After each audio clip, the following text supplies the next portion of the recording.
Hi everyone.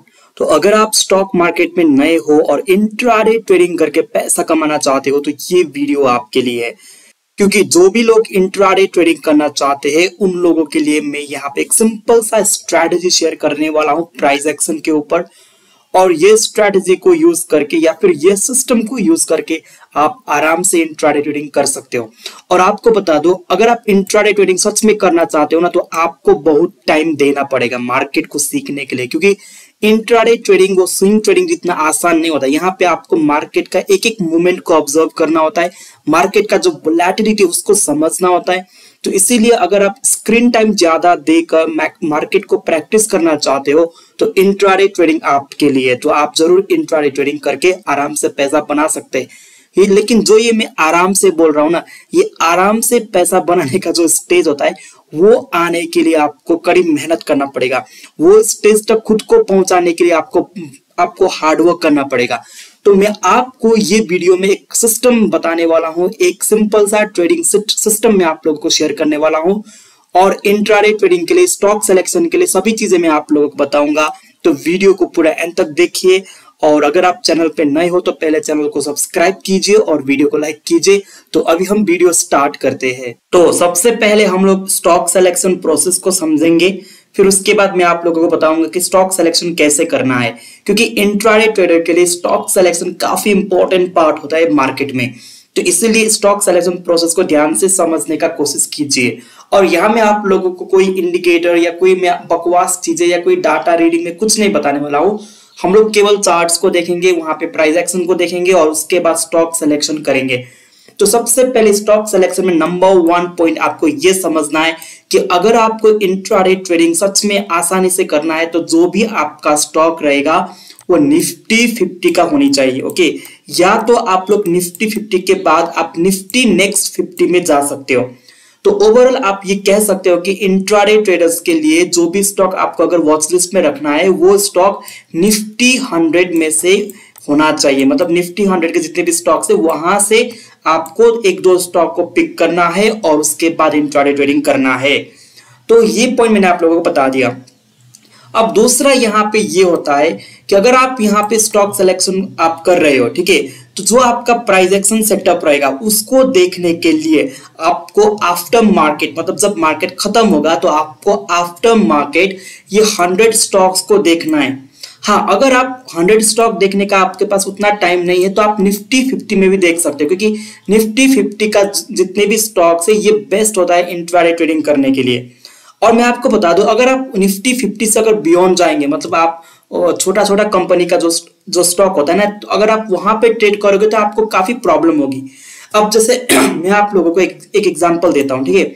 मान लो कि आपको यहाँ पे कोई स्टॉक की जो निफ्टी 100 में नहीं पड़ता, कोई स्टॉक का नाम बोलिए। Okay, Reliance power. Okay, Reliance power में अगर आपको इंट्राडे ट्रेडिंग करना है तो ऐसे स्टॉक्स में इंट्राडे ट्रेडिंग करना काफी मुश्किल होता है, क्योंकि यहाँ पे देखिए, अगर मैं इसका 5 मिनट टाइम फ्रेम लगाता हूँ तो आप ऐसे स्टॉक में आप कैसे एंट्री मारोगे, ठीक है।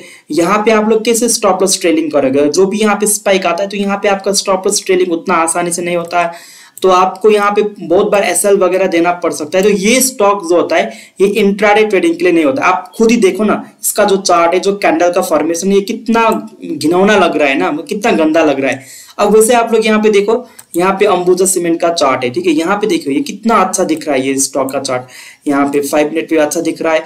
ओके, तो उसके बाद आप लोग यहाँ पे देखो बैंक निफ्टी को देखो, तो जो भी लोग इंडेक्स में ट्रेड करते हैं तो कितना ब्यूटीफुल ये चार्ट दिख रहा है। तो इसीलिए जो भी स्टॉक्स में आप इंट्राडे ट्रेडिंग करते हो वहां का जो चार्ट है वो ब्यूटीफुली प्रेजेंटेड होनी चाहिए। तो आई होप कि ये सेकेंड वाला पॉइंट भी आप लोगों ने समझ लिया। तो अब नेक्स्ट पॉइंट मैं आप लोगों को बता दूं कि आपको निफ्टी 100 का जो भी स्टॉक्स है वो आपको अपने वॉच लिस्ट में रखना है। तो अगर आप जेरोडा के वॉच लिस्ट में रखोगे या फिर जो भी आपका ब्रोकर है, अगर आप उसमें वॉच लिस्ट में रखोगे तो आप उतने अच्छे तरीके से उसको एनालिसिस नहीं कर पाओगे। तो आप अगर ट्रेडर हो और आपको चार्टिंग अच्छे से करना है, मतलब अच्छे से अगर आप लोगों को चार्ट ट्रेडिंग करना है तो आप लोग ट्रेडिंग व्यू को यूज कर सकते हो, क्योंकि ट्रेडिंग व्यू जो होता है यहाँ पे ये काफी अच्छा यहाँ पे आप लोगों को चार्टिंग फीचर देता है। हालांकि जितने भी ब्रोकर है, जीरोडा हो गया या कोई भी ब्रोकर, ये ट्रेडिंग व्यू का ही एपीआई यूज करते हैं, लेकिन वहां पे आपको इसका 100% नहीं मिलता है। ये फ्री है, यहाँ पे ट्रेडिंग व्यू आपका प्रीमियम भी मिलेगा और फ्री वाला भी मिलेगा। तो फ्री वाले से भी आप लोगों का काम चल जाता है, ठीक है। हाँ, ये फ्री वाले में आप लोग यहाँ पे जैसे ये जो ट्रेडिंग व्यू है, यहाँ पे आप इसको मतलब चार्ट को आप यहाँ पे कट नहीं कर सकते, मतलब दो चार्ट एक ही स्क्रीन नहीं देख सकते, इसके लिए प्रीमियम लेना पड़ेगा।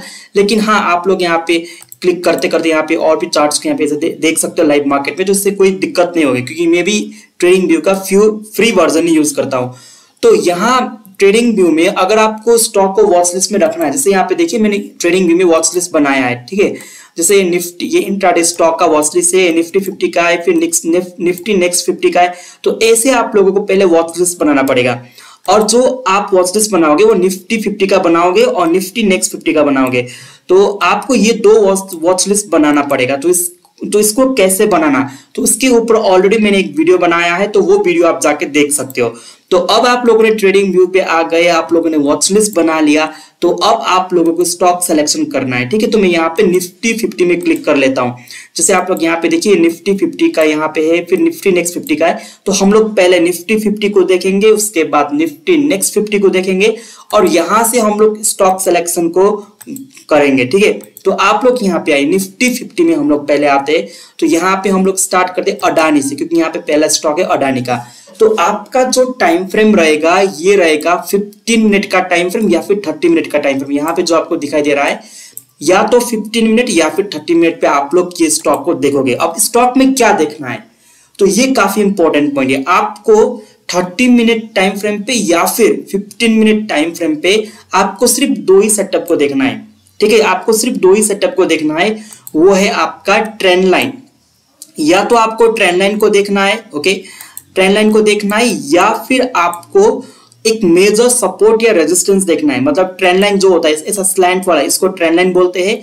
और यहाँ पे क्या होता है, ट्रेंड लाइन पे प्राइस ऐसे ऐसे करके आ जाता है, ठीक है। यहाँ पे ट्रेंड लाइन का रिजेक्शन होता है, तो यहाँ पे ऐसा वाला सेटअप को देखना है, या फिर हॉराइजॉन्टल सपोर्ट रेजिस्टेंस, जैसे कि यहाँ पे प्राइस ऐसा है, ठीक है, यहाँ पे गया रिजेक्शन लिया, ऐसे गया, मतलब जहां पे ये हॉराइजॉन्टल सपोर्ट या रेजिस्टेंस बन रहा है, मतलब एक रेंज टाइप का फॉर्मेशन, तो आपको ये देखना है। सिर्फ यही दो सेटअप को यूज करके आप आसानी से स्टॉक सिलेक्शन करके आप नेक्स्ट डे मार्केट में ट्रेडिंग कर सकते हो। तो निफ्टी 50 के ये पहला स्टॉक में अडानी को 15 मिनट टाइम फ्रेम पे ओपन करता हूं। तो पहले आप लोग बोले क्या यहाँ 15 मिनट टाइम फ्रेम पे कोई ट्रेंड लाइन वगैरह यहाँ पे दिख रहा है क्या, ट्रेंड लाइन या सपोर्ट रेजिस्टेंस दिख रहा है क्या? तो आप लोग यहाँ पे देखोगे यहाँ पे कुछ नहीं है, मतलब ऐसा इंपॉर्टेंट कुछ भी नहीं बना है। जैसे अगर मैं यहाँ पे ऐसे ट्रेंड लाइन ऐसे ड्रॉ करूं तो इसने ऑलरेडी यहाँ पे ब्रेकआउट दिया है, यहाँ पे कोई ट्रेंड लाइन नहीं बन रहा है। अगर आप बोलोगे ये ट्रेंड लाइन है, देखो हम लोग ऐसे छोटे छोटे ट्रेंड लाइन को यूज नहीं करेंगे, हम लोग एक मेजर ट्रेंड लाइन को यूज करेंगे, ठीक है। तो आप लोगों को इसको अगर समझना है तो और एग्जांपल हम लोग देखेंगे। अब जैसे मैं नेक्स्ट स्टॉक यहाँ पे ओपन करता हूँ, तो ये स्टॉक है एशियन पेंट। तो आप लोग यहाँ पे देखो, यहाँ पे 15 मिनट टाइम फ्रेम पे क्या दिख रहा है, आप लोगों को यहाँ पे एक रेजिस्टेंस दिख रहा है, राइट। तो ये रेजिस्टेंस आप लोगों को यहाँ दिख गया है। मैं इसको थोड़ा कलर सेटिंग में चेंज कर लेता हूँ, ओके। तो ओके रेड, ओके ओके, यहाँ पे आपने देख लिया है, यहाँ पे इसका रेजिस्टेंस फेस किया है ये स्टॉक ने। तो आप लोग देखो यहाँ से रिजेक्शन हुआ, यहाँ से कई बार रिजेक्शन हुआ, फिर यहीं से रिजेक्शन हुआ, यहाँ से रिजेक्शन हुआ, तो अभी प्राइस इसी एरिया के आसपास यहाँ पे जाके इसने क्लोजिंग दिया है। तो ये स्टॉक को आप अपने वॉच लिस्ट में रख सकते हो, क्योंकि यहाँ पे देखिए, यहाँ पे रेजिस्टेंस के पास जाकर के स्टॉक ने यहाँ पे क्लोजिंग दिया है। तो अगर कल के दिन यहाँ पे इसमें ब्रेकआउट आ जाता है, ठीक है, ब्रेकआउट आ जाता है, मतलब कि आप लोगों को यहाँ पे इसके ये लेवल के ऊपर पहला 5 मिनट या फिर पहला 15 मिनट का कैंडल अगर इसके ऊपर यहाँ क्लोजिंग देता है और यहाँ पे अगर वॉल्यूम का सपोर्ट मिलता है, तो आप ये ब्रेकआउट में ट्रेडिंग कर सकते हो। और आप लोगों को यहाँ पे काफी आसान तरीके से एक इंट्राडे स्टॉक मिल गया मंडे के लिए, राइट। और ये स्टॉक अगर आपको सच में सिलेक्शन करना है तो आपको यहाँ पे रेट, यहाँ पे आप ऐसे क्लिक कर सकते हो। तो इसको यहाँ पे अगर आप इसमें क्लिक करेंगे तो ये आपका रेड सिग्नल बन गया, रेड फ्लैग बन गया ना। तो ट्रेडिंग व्यू में आप अगर यहाँ पे आओगे तो रेड फ्लैग में आपको ये स्टॉक मिलेगा। पहले मैं जो भी मैंने ऑलरेडी रखा हुआ है इसको मैं हटा दूंगा, ओके ओके मैंने हटा दिया। और निफ्टी 50 में से मैंने एशियन पेंट को यहाँ पे क्लिक किया। तो अब ये जो स्टॉक है वो मेरा रेड फ्लैग में जाएगा, क्योंकि अभी मुझको इसको फाइनलाइज नहीं करना है, मुझको पहले सभी स्टॉक्स को देखना है और वहां से सिर्फ एक दो स्टॉक ही मुझे कल के लिए रखना है, ठीक है। हो सकता है कि मेरे सेटअप के हिसाब से मुझको 5 या 10 स्टॉक देखने को मिले, तो 5 या 10 स्टॉक को तो मैं अपने वॉच लिस्ट में नहीं रखूंगा ना कल। अगर उसको रख लिया तो मेरा ओवर ट्रेडिंग हो जाएगा, है ना। तो इसीलिए आपको सिर्फ 4 स्टॉक को अपने वॉच लिस्ट में रखना है। 4 स्टॉक में से 2 स्टॉक बाइंग के लिए और 2 स्टॉक सेलिंग के लिए। अगर मार्केट पॉजिटिव रहता है तो आप बाइंग की तरफ देख सकते हो, या फिर अगर मार्केट नेगेटिव की ओर जाता है तो आप नेगेटिव वाला स्टॉक, मतलब जो कि आपने सेलिंग के लिए रखा है, वो स्टॉक को आप देख सकते हो। तो अब मैं तीसरा यहाँ पे देखता हूँ, ये है बजाज फिनसर्व का। तो क्या यहाँ पे आप लोगों को कुछ ट्रेंड लाइन वगैरह ऐसा कुछ दिख रहा है? ओके, यहाँ पे मैं इसका ओपन किया 15 मिनट का टाइम फ्रेम। तो यहाँ पे देखो, यहाँ पे एक ट्रेंड लाइन है, राइट, ये ट्रेंड लाइन है। तो ऊपर से यहाँ पे कुछ दिख रहा है क्या? ओके, ऊपर से यहाँ पे देखो, यहाँ पे ये भी एक ट्रेंड लाइन है। ओके, तो यहाँ पे आप लोगों को पहले मैं बता दूं, अगर आपको ऐसा वाला सेटअप मिल रहा है तो क्या आप यहाँ पे ट्रेड लोगे? क्या आप यहाँ पे ट्रेड लोगे? तो आप लोगों को बता दूं, ऐसा वाला जो यहाँ पे, इसको मैं और एक्सटेंड कर लेता हूँ। ओके, इसको मैंने और एक्सटेंड कर लिया, तो आप लोगों को यहाँ पे काफी बढ़िया एक ट्रेंड लाइन दिख गया। तो यहाँ पे आप लोगों को एक प्रोबेबिलिटी बनता है, अगर ये अपसाइड ब्रेक करता है, राइट, अगर ये अपसाइड ब्रेक करता है तो आप लोगों को अपसाइड की तरफ ट्रेड लेना है, या फिर अगर ये नीचे की साइड ब्रेक करता है तो आप नीचे की तरफ एक ट्रेड प्लानिंग कर सकते हैं। तो ये बोथ द साइड के लिए हमको हेल्प करेगा। तो इसको भी हम लोग यहाँ पे क्लिक कर दे, तो अब हमको ये 2 स्टॉक मिल गया। तो यहाँ पे आप लोग देखो, ये स्टॉक में अगर आप क्लोजली देखोगे तो ये एक काफी रिजेक्शन वाला जोन है, क्योंकि यहाँ पे प्राइस ने रिजेक्ट किया, यहाँ से रिजेक्ट किया। तो अगर यहाँ पे ब्रेकआउट मिलता है, ओके, ब्रेकआउट मिलता है, अगर विद वॉल्यूम सपोर्टिव अगर ब्रेकआउट मिलता है तो यहाँ पे ये चलने का प्रोबेबिलिटी ज्यादा होता है। फिर उसके बाद हम लोग देखेंगे एक और स्टॉक यहाँ पे, ओके, ये क्या है? ओके, बजाज ऑटो है। तो यहाँ पे आप लोगों को कोई ट्रेंड लाइन, कोई मतलब कुछ दिख रहा है क्या? देखिए, यहाँ पे आप लोगों को दिख रहा होगा ऐसा, सॉरी, यहाँ पे आप लोगों को ऐसे ये ट्रेंड लाइन दिख रहा होगा, लेकिन आप इतने छोटे ट्रेंड लाइन में ट्रेड नहीं करोगे, क्योंकि यहाँ पे हम 15 मिनट में देख रहे हैं। तो आप लोगों को काफी एक बढ़िया डाटा होनी चाहिए ना। तो छोटे छोटे ऐसे ट्रेंड लाइन को अगर आप कैच करने लग गए तो आप लोगों को ओवर ट्रेडिंग होगा, काफी सारा स्टॉक मिलेगा, फिर कहाँ ट्रेड करे ये आपको कंफ्यूजन होगी। तो इसीलिए हम इसको इग्नोर करते थे। यहाँ पे कोई बढ़िया वाला ट्रेंड लाइन भी नहीं है। आप लोग देखो, यहाँ से अगर मैं ट्रेंड लाइन बनने की कोशिश करूँ तो ऐसा मतलब कुछ नहीं है, यहाँ पे नहीं बन रहा है। हाँ, लेकिन ऊपर का ऐसा वाला ऐसे यहाँ पे दिख रहा है, ठीक है, ये चैनल पैटर्न में ट्रेड कर रहा है, ये दिख रहा है। लेकिन अभी ये चैनल पैटर्न के अपर साइड या लोअर साइड ये आया नहीं है, तो इसको भी हम लोग इग्नोर करते हैं, तो इसको हम वॉच लिस्ट में नहीं रखते हैं। तो ये है फिर यहाँ से बजाज फाइनेंस का स्टॉक है। तो ये भी मैं 15 मिनट पे देख रहा हूँ। तो यहाँ पे आपको एक ट्रेंड लाइन दिख रहा है, राइट, ये ट्रेंड लाइन दिख रहा है। और यहाँ पे इसका लास्ट आवर में ब्रेकआउट होने का कोशिश किया, लेकिन ये हो नहीं पाया। तो मैं नीचे से, अगर मैं कुछ यहाँ पे बनता है क्या? ओके, नीचे से मैंने इसको ऐसे ड्रॉ किया, हाँ, यहाँ पे नीचे से ये बन गया। ओके, तो अगर ये यहाँ पे ब्रेकआउट मिलता है मंडे के दिन, अपसाइड भी हो सकता है या फिर डाउन साइड, तो यहाँ पे हम लोग ट्रेड लेने के बारे में सोच सकते हो। तो इसको भी हम लोग क्लिक करते हैं। तो अभी हमको एक और स्टॉक यहाँ पे देखना है। ओके, ये है भारतीय एयरटेल का। तो भारतीय एयरटेल में भी आप लोगों को दिख रहा है, यहाँ पे ये स्टॉक पिछले दिन एक रेंज में ट्रेड कर रहा था, यहाँ पे इसका रेंज है। तो इसको आप लोग इग्नोर कीजिए, क्योंकि ये अगर एक ही दिन का रेंज है ना, तो नेक्स्ट डे में ये उतना तगड़ा तरीके से नहीं चलेगा, क्योंकि ये मैंने एक्सपीरियंस किया। तो आप इसको इग्नोर कर देना। अब मैं देखता हूँ बीपीसीएल को। ओके, बीपीसीएल को यहाँ पे देख लिया, यहाँ पे कुछ बन नहीं रहा है। ओके, यहाँ पे एक ट्रेंड लाइन तो है, लेकिन यहाँ तक आने के लिए इसको वेट करना पड़ेगा। हाँ, यहाँ तक ये मतलब ये ट्रेंड लाइन को मैंने ड्रॉ कर लिया, राइट। तो अगर कल के दिन मार्केट यहाँ ऊपर तक जाता है, ये ट्रेंड लाइन को अगर टच करता है या इसी के आसपास क्लोजिंग देता है, तो हम नेक्स्ट डे के लिए इसको अपने वॉच लिस्ट में रख सकते हैं, क्योंकि यहाँ से अगर अपसाइड ब्रेकआउट आएगा तो एक मोमेंट मिलेगी। अगर यहाँ पे ये ट्रेंड लाइन का रिजेक्शन फेस करेगा तो भी आपको एक नीचे के साइड मोमेंटम देखने को मिल सकता है। तो इसको भी आप लोग नेक्स्ट डे, अगर ये ट्रेंड लाइन के पास जाकर के क्लोजिंग देता है, तो आप इसको अपने वॉच लिस्ट में रख सकते हो। तो ये हुआ। फिर ये हुआ ब्रिटानिया। ओके, ब्रिटानिया में अभी कुछ बन नहीं रहा, तो इसको भी मैं यहाँ पे इग्नोर कर देता हूँ। अब सिप्ला को देखेंगे। ओके, यहाँ पे कुछ बन रहा है। ओके, यहाँ पे भी ऐसा कुछ बन नहीं रहा, मतलब जो हमारा जो सेटअप है उसके हिसाब से यहाँ पे कुछ नहीं है। तो ये हुआ। ओके, ये क्या है? ओके, ये कोल इंडिया का चार्ट है। तो आप लोग यहाँ पे देखो, यहाँ पे क्या है? यहाँ पे ये रीजन पे एक रेजिस्टेंस जोन है, राइट। तो यहाँ पे रेजिस्टेंस जोन है। तो कल मार्केट में अगर ये कोल इंडिया यहीं कहीं भी ओपन होता है फिर अपसाइड ब्रेकआउट देता है तो ये यहाँ पे एक अच्छा मूव आ सकता है, तो इसको भी हम लोग अपने वॉच लिस्ट में रखेंगे। ये है सॉरी ये नहीं, ये कोल इंडिया को। फिर उसके बाद हम देखेंगे एक और स्टॉक, ये है डिविज लैब का। ओके तो डिविज लैब में अभी कुछ बन नहीं रहा। ओके फिर हम देखेंगे आइसर मोटर में। ओके आइसर मोटर में यहाँ पे आप लोगों को दिखा दो, ये एक ट्रेंड लाइन है यहाँ पे, तो ये ट्रेंड लाइन उतना अच्छा तो नहीं है। फिर अगर मैं इसको थोड़ा एडजस्ट करूँ तो यहाँ पे ऐसे ड्रॉ करूँ तो ओके, तो यहाँ पे भी कुछ नहीं, मतलब नीचे के साइड यहाँ पे कुछ परफेक्ट वाला नहीं बन रहा है।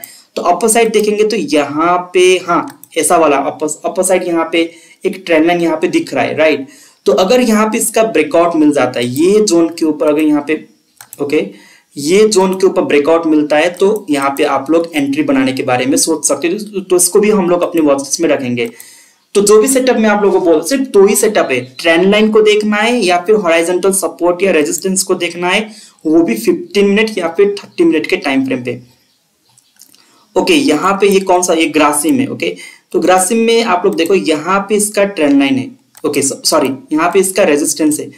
तो प्राइस अगर यहाँ पे इसको ब्रेक कर देता है तो यहाँ पे एक मूव आ सकता है अपसाइड, लेकिन आपको ये पॉइंट को ध्यान में रखना, अगर ये यहाँ पे डायरेक्टली ब्रेक करता है ना तो यहाँ पे ये ब्रेकआउट फेल होने का चांस रहता है, क्योंकि अगर प्राइस रेजिस्टेंस को दूर से काफी दूर से यहाँ पे ब्रेक कर रहा है वन वे में तो ये ब्रेकआउट यहाँ पे फेल हो सकता है। तो अच्छा वाला ब्रेकआउट क्या होता है कि प्राइस यहाँ पे रेजिस्टेंस जोन के आसपास अगर थोड़ा टाइम स्पेंड करके ब्रेकआउट देता है तो ये ब्रेकआउट चल जाता है। तो अगर आप इसको वॉच लिस्ट में रखेंगे भी तो आपको ये कंडीशन मीट होनी चाहिए कि प्राइस यहाँ पे जाए, यहाँ पे टाइम स्पेंड करे, फिर ब्रेकआउट दे, या फिर कल के दिन इसी रेजिस्टेंस के आसपास क्लोजिंग दे, तो आप नेक्स्ट डे इसको फिर ब्रेकआउट में ट्रेडिंग करने के लिए सोच सकते हो। तो इसको मैं अभी छोड़ देता हूँ क्योंकि यहाँ पे ऑलरेडी हमारे पास 3-4 स्टॉक हो गया है ना, तो इसको मैं नहीं रखता हूँ। ठीक है तो अब हम देखेंगे एक और स्टॉक वो HCL टेक। तो इसको भी यहाँ पे आप लोग इग्नोर कर सकते, कुछ यहाँ पे बन नहीं रहा है, ना ही यहाँ पे ट्रेंड लाइन है, या नहीं यहाँ पे कोई सपोर्ट रेजिस्टेंस है। तो आप ये बोलोगे ये तो इतने छोटा वाला पे हम ट्रेड नहीं करेंगे, हमको एक बड़ी डाटा चाहिए। ठीक है अगर आपको अपने ट्रेंड लाइन के ऊपर या फिर सपोर्ट रेजिस्टेंस के ऊपर अगर आपको एक्यूरेसी बढ़ाना है ना तो आप एक दिन का डाटा मत देखो। अगर मल्टी डेज ट्रेंड लाइन है, मल्टी डेज सपोर्ट रेजिस्टेंस है ना, तो वो काफी बढ़िया तरीके से काम करता है। तो ये पॉइंट को ध्यान में रख लेना। अब एक और स्टॉक है वो है, ये क्या है, LIC। ओके सॉरी ये HDFC का है। ठीक है मैं इसको 30 मिनट पे देखता हूँ क्योंकि 15 मिनट में उतना क्लियरली नहीं दिखा ना। ओके तो आप लोग यहाँ पे क्लियरली देख सकते हो, यहाँ पे ट्रेंड लाइन है। ओके ये ट्रेंड लाइन के ऊपर प्राइस अभी थोड़ा ऊपर यहाँ पे ट्रेड होना स्टार्ट किया है इसने। तो आप लोग ऐसा कर सकते हो, यहाँ पे ये ट्रेंड लाइन है तो आप यहाँ पे देखो एक हॉरिजॉन्टल रेजिस्टेंस भी है यहाँ पे, राइट। तो अब इसके ऊपर अगर प्राइस यहाँ पे निकलता है तो आप लोग यहाँ पे बाइंग के लिए सोच सकते हो। इसको भी हम लोग अपने वॉच लिस्ट में रखेंगे, राइट, क्योंकि यहाँ पे इसके ऊपर एक अच्छा मूव आ सकता है और एक 2200 का एक राउंड लेवल भी है। और आपको एक चीज और बताता हूं, अगर राउंड लेवल के आसपास सपोर्ट रेजिस्टेंस बन रहा है, जैसे ये HDFC का चार्ट है और यहाँ पे ये 2200 का एक राउंड लेवल है, राइट, तो यहाँ पे प्राइस बार बार रिजेक्शन ले रहा है, तो जब भी यहाँ पे ब्रेक करेगा तो काफी अच्छे से एक अपसाइड मोमेंटम आता है, क्योंकि राउंड नंबर पे अगर प्राइस बार बार रेजिस्टेंस ले रहा है या फिर बार बार सपोर्ट ले रहा है तो उसके ब्रेकआउट में वो ट्रेड चलने का प्रोबेबिलिटी काफी ज्यादा होता है। तो फिर मैं एक और स्टॉक यहाँ पे देख लेता हूँ। ओके ये है HDFC बैंक का। तो यहाँ पे भी आप लोग देखो यहाँ पे कुछ बन रहा है। ओके ये वाला है। ओके इसको हम छोड़ देंगे क्योंकि ऑलरेडी हमने HDFC को रखा है तो इसको कुछ नहीं करेंगे। तो एक और स्टॉक यहाँ पे है। ओके तो ये स्टॉक है HDFC लाइफ का। आप लोग देखो यहाँ पे काफी बढ़िया ट्रेंड लाइन बन रहा है, राइट, ये ट्रेंड लाइन आप लोग देखो यहाँ पे। तो अगर इसका ब्रेकआउट मिल जाता है तो आप लोगों को इसको अपने वॉच लिस्ट में रख सकते हो, इसमें ट्रेड ले सकते हो। तो इसको मैं ऑन कर लेता हूँ, तो इसको भी हम लोग अपने वॉच लिस्ट में रखेंगे, राइट। तो फिर यहाँ पे एक और स्टॉक है हीरो मोटोकॉर्प का, तो इसको हम छोड़ देंगे क्योंकि यहाँ पे कुछ बन नहीं रहा है।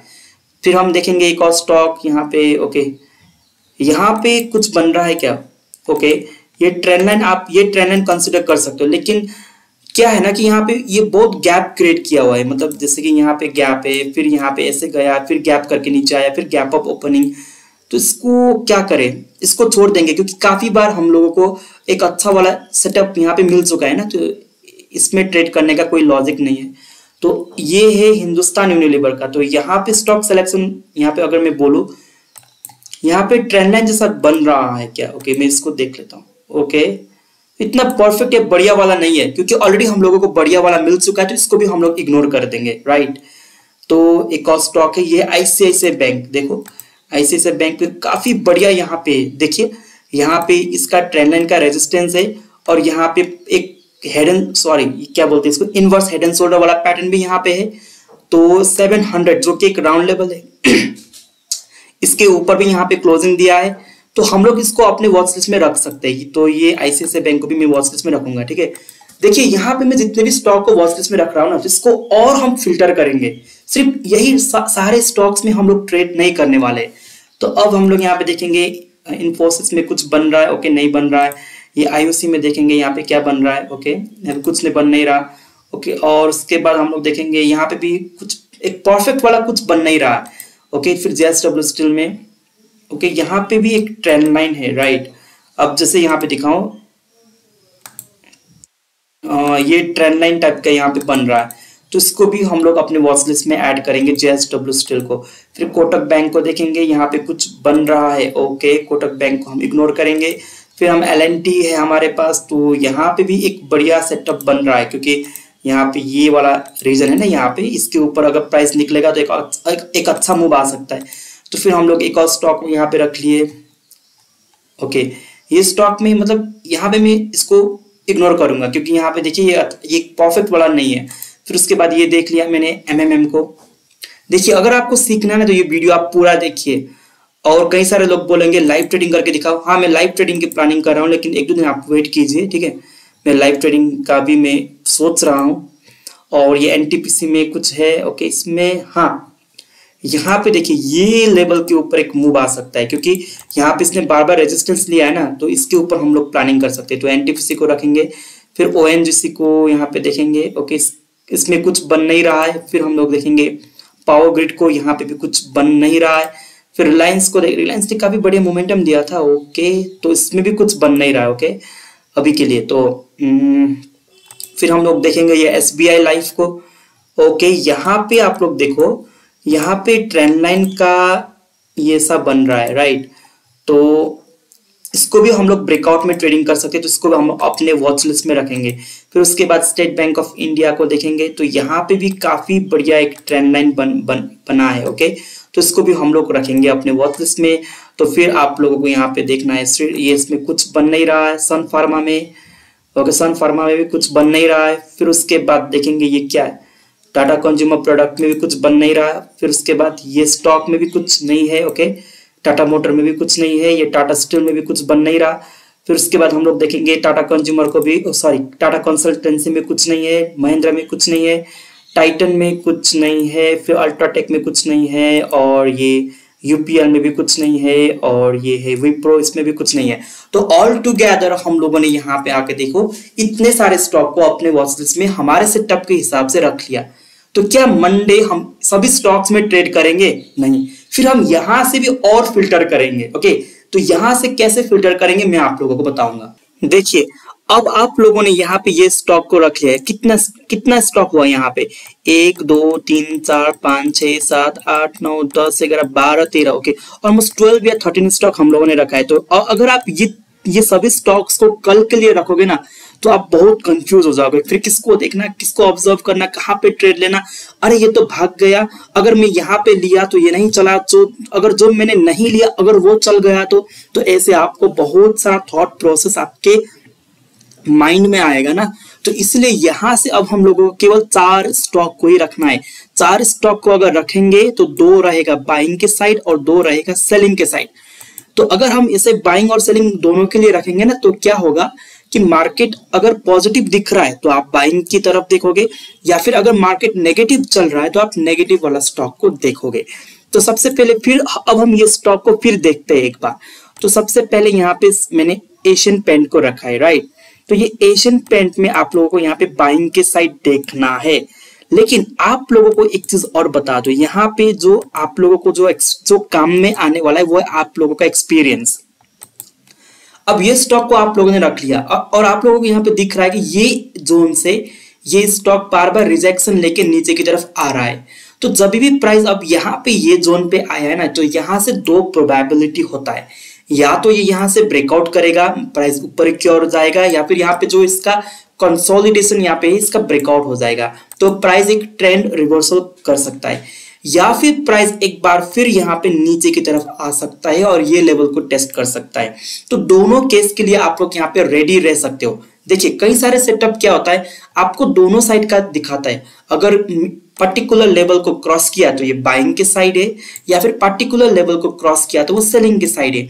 तो यहाँ पे आप लोगों को इसके ऊपर ब्रेकआउट मिलता है तो बाइंग के लिए देखोगे, लेकिन आप लोग यहाँ पे देखो लास्ट यहाँ पे ये एरिया पे इसने कंसोलिडेट किया है, राइट। ये एरिया पे इसका कंसोलिडेशन चल रहा है। तो मैंने अभी इसका चार्ट ओपन किया 30 मिनट टाइम फ्रेम का, क्योंकि मैंने आप लोगों को बोला है 30 मिनट या फिर 15 मिनट टाइम फ्रेम पे आप लोग इसमें लेवल्स को आइडेंटिफाई करोगे।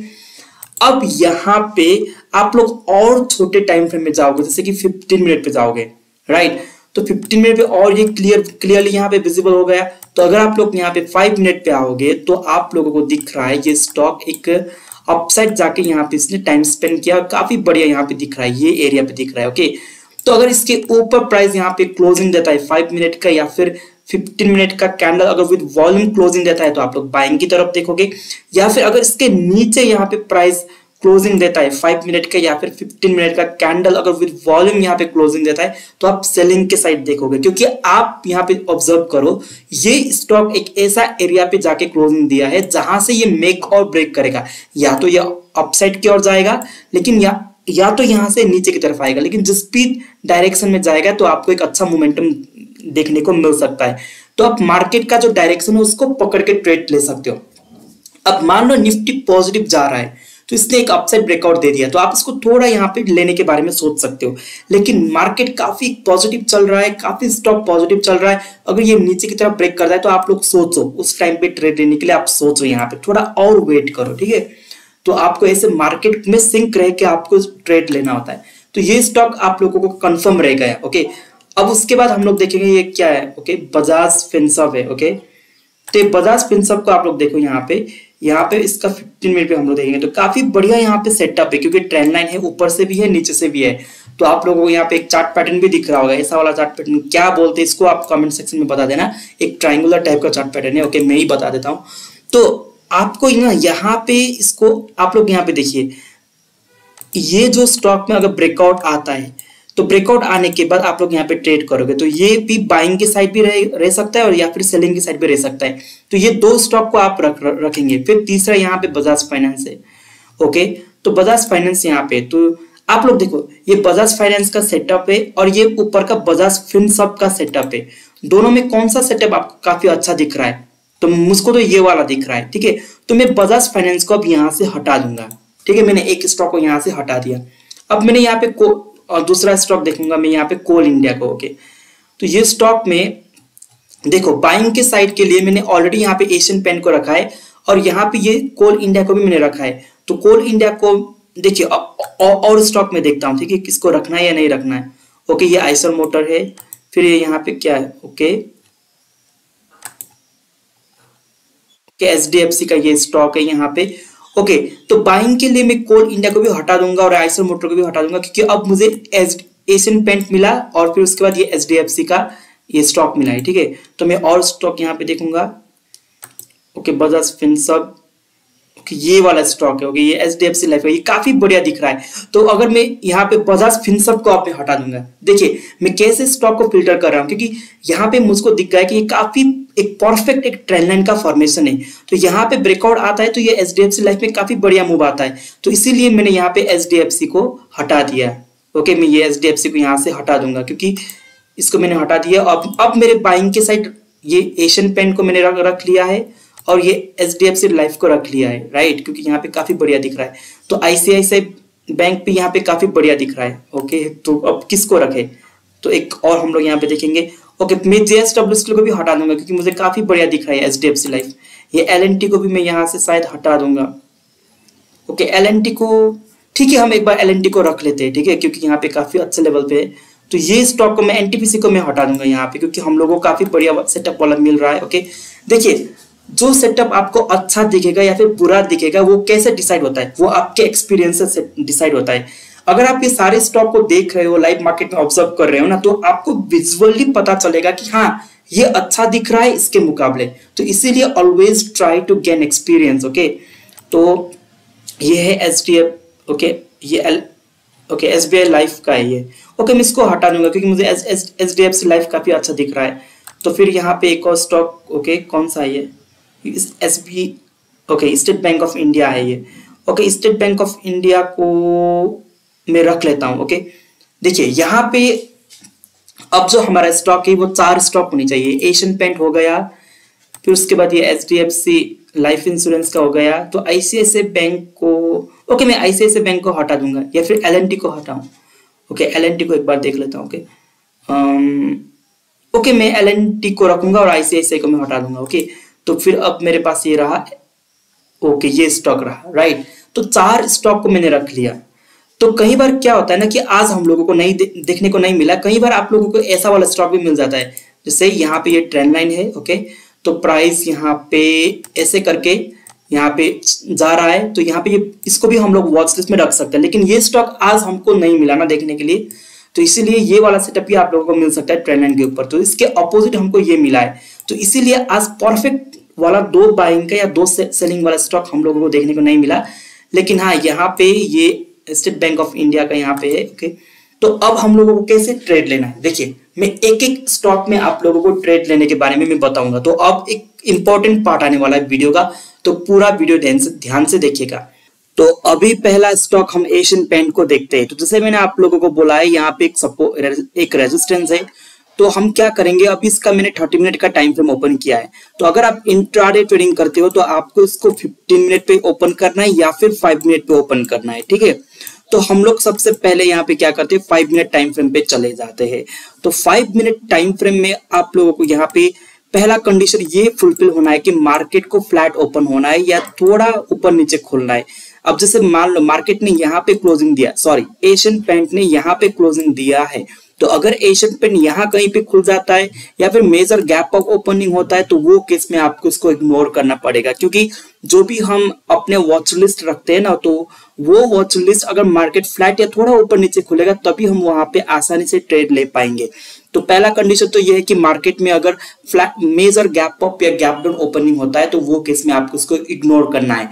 तो अगर आपको गैप अप और गैप डाउन में कैसे ट्रेड करना है इसके बारे में आपको और डिटेल में समझना है, तो मैं दूसरा वीडियो बना सकता हूं। तो आप मुझे बोल देना कि क्या मैं गैप अप और गैप डाउन ओपनिंग में कैसे ट्रेड करना, क्या इसके ऊपर भी वीडियो बनाऊं या ना बनाऊं। तो मान लो एशियन पेंट यहाँ पे फ्लैट ओपनिंग हुआ, तो अगर अपसाइड ब्रेकआउट देता है तो शुरुआत के 5 मिनट के कैंडल अगर यहाँ पे बुलिश क्लोजिंग मिल जाता है इसके ऊपर, तो यहाँ पे हम लोग बाइंग के लिए देखेंगे और नीचे का आपका स्टॉप लॉस। और ये जो मैंने सेटअप शेयर किया ये ब्रेकआउट ट्रेडिंग है, ठीक है, ये ब्रेकआउट ट्रेडिंग है। तो ब्रेकआउट ट्रेडिंग में कैसे एंट्री लेना, अगर यहाँ पे कैंडल बहुत बड़ी बन जाए तो क्या करना, आपको क्या रिटेस्ट के लिए वेट करना है या फिर नहीं करना है, तो इसके लिए मैंने एक ब्रेकआउट ट्रेडिंग के ऊपर एक डिटेल में वीडियो बनाया है, तो आप वो जाके देख सकते हो। अभी आप ये कंसेप्ट को समझने का कोशिश कीजिए। या फिर एशियन पेंट अगर यहाँ पे ये रीजन के नीचे यहाँ पे 5 मिनट का कैंडल क्लोजिंग दे देता है, तो फिर आप लोग यहाँ पे सेलिंग के लिए देख सकते हैं, क्योंकि सेलिंग के लिए भी यहाँ पे अपॉर्चुनिटी बन सकता है, क्योंकि ये एक रेंज में ट्रेड कर रहा है, राइट। आपने देखा कि 30 मिनट टाइम फ्रेम में एक रेंज में ट्रेड कर रहा है और ये रेंज का अपर साइड है और ये लोअर रेंज है। तो हो सकता है कि यहाँ पे अपर रेंज में इसको रिजेक्शन मिलने के बाद फिर ये नीचे की तरफ आए, तो आपको एक इंट्राडे में काफी अच्छा ट्रेड मिल सकता है। तो नेक्स्ट स्टॉक है एचडीएफसी लाइफ का। आप लोग देखो यहाँ पे ट्रेंड लाइन का हम लोगों ने फॉर्मेशन देखा है। तो मंडे के दिन अगर यहाँ पे ये रीजन को ऑफसेट यहाँ पे ब्रेकआउट मिल जाता है तो आप लोगों को एक अच्छा मोमेंटम देखने को मिल सकता है। और ये सारा जो मैं आप लोगों को बोल रहा हूँ ये एक प्रोबेबिलिटी है, ठीक है। तो आपको यहाँ पे स्टॉप लॉस के साथ काम करना होता है और अच्छे रिस्क एंड रिवॉर्ड रेशियो के साथ काम करना होता है।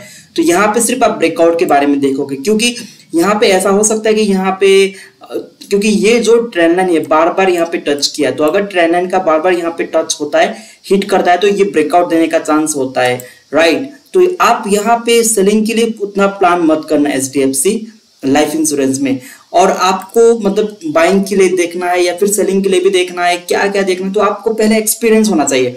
तो आप अभी जो मैं आप लोगों को सिस्टम यहाँ पे शेयर कर रहा हूँ, पहले उसके हिसाब से आप लोग ट्रेड करो और 5 या 6 महीने ट्रेड करने के बाद आपको भी तुरंत एक अंदाजा लग जाएगा कि कौन सा स्टॉक में कैसा पोजीशन बनाना है, क्या हम उसको दोनों साइड के लिए देख सकते हैं। तो ये एक्सपीरियंस का खेल है। तो मैं पहले आपको सिर्फ एक सिंपल सा सेटअप शेयर कर रहा हूं, ठीक है। तो नेक्स्ट स्टॉक है ये एलएनटी का। तो एलएनटी में ये जो मैंने यहाँ पे ये लाइन प्लॉट किया है, अगर इसके ऊपर पहला 5 मिनट या फिर 15 मिनट का कैंडल विद वॉल्यूम क्लोजिंग दे देता है तो आप यहाँ पे हम लोग बाइंग के लिए देखेंगे। फिर उसके बाद है ये स्टेट बैंक ऑफ इंडिया का चार्ट, और यहाँ पे भी आप लोगों को ट्रेंड लाइन का फॉर्मेशन है। यहाँ पे भी प्राइस को फ्लैट ओपन होनी चाहिए या थोड़ा ऊपर नीचे होना चाहिए, और उसके बाद हम लोग यहाँ पे अपसाइड मूव के लिए देख सकते हैं आफ्टर ब्रेकआउट।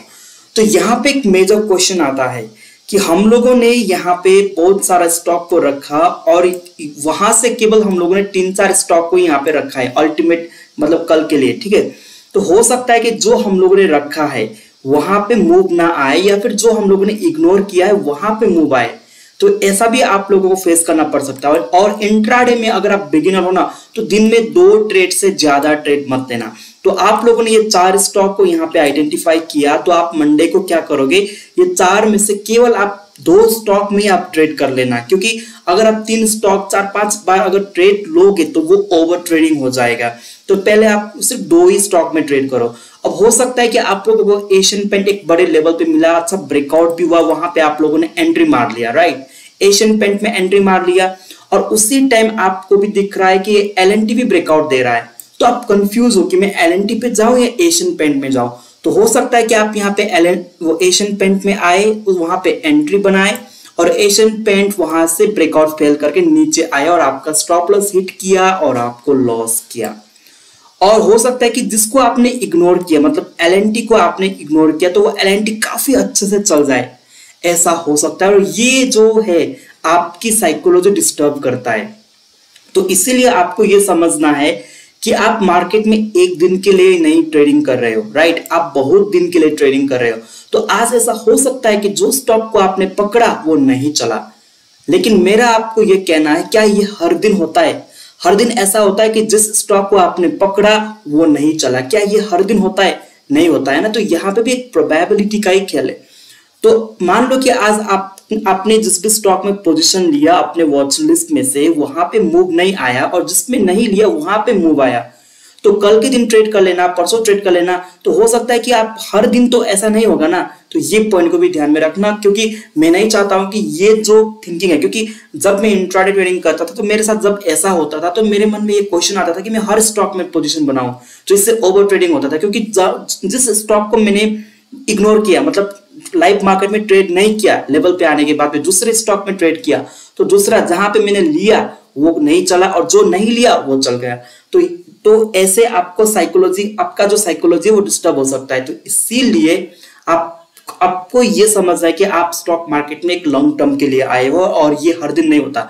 तो इसलिए जब मैं आज कल परसों ऐसा ट्रेड करता रहा ना, तो बहुत सारा दिन ऐसा था कि जहां जिस स्टॉक को मैंने पकड़ा वही चल गया और जिसको इग्नोर किया वो बस रह गया।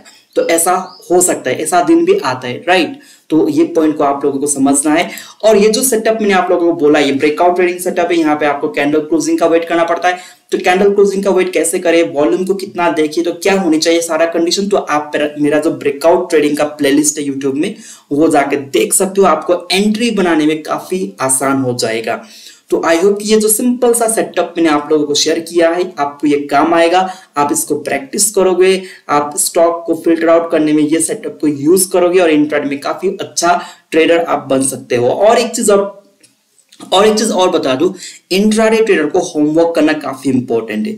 तो जो भी स्टॉक आपने यहाँ पे वॉच लिस्ट में रखा है ना, आप मार्केट खत्म होने के बाद देखो कहां पे एंट्री बन सकता था, वहां पे क्या हुआ, क्या आपके कंडीशन के हिसाब से वो स्टॉक चल गया, वो गैप अप और गैप डाउन में कैसे बिहेव किया, आप कहां पे ट्रेड ले सकते। तो ऐसे आप लोग प्रैक्टिस करते रहना, ठीक है। तो अभी के लिए इतना ही।